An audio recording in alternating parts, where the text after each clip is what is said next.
Magandang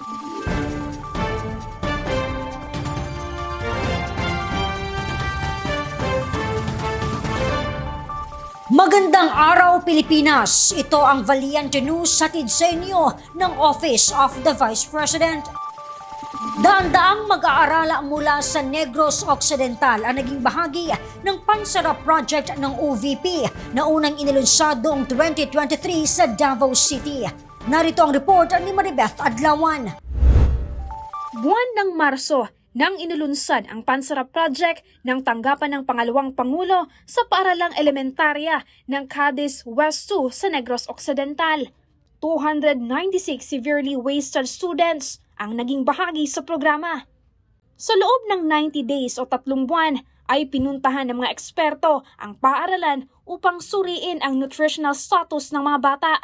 Kada buwan din, kinukuha ang timbang at sukat ng mga bata. Isa si Kevin sa mga napabilang sa programa. Inilarawan siya ng kanyang guro bilang isang matalinong bata. Ngunit kapansin-pansin ang kaliitan nito para sa kanyang edad. Ayon kay Kevin, paborito niya ng mga gulay ay carrot at kalabasa. Kaya naman ikinatuwa ng bata na carrot at kalabasa flavor ang binibigay na nutritional band sa kanila. Masarap at nakakabusog din anya ang tinapay.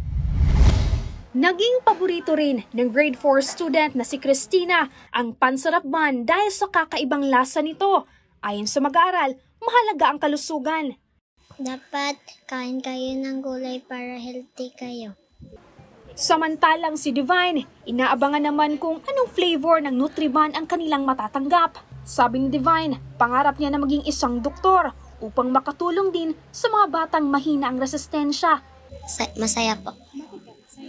Kasi ang sarap-sarap po ng kain ko. Halin diri sa Bacolod City, ako po si Maribeth Adlawan. Lahat para sa Diyos, bayan at pamilyang Pilipino. Valiente News.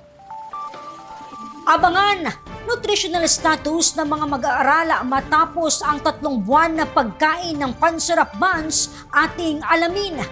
Ako si Claudette Loreto para sa makabuluhan, naninindigan at matapang na mga ulat at impormasyon. Maraming salamat.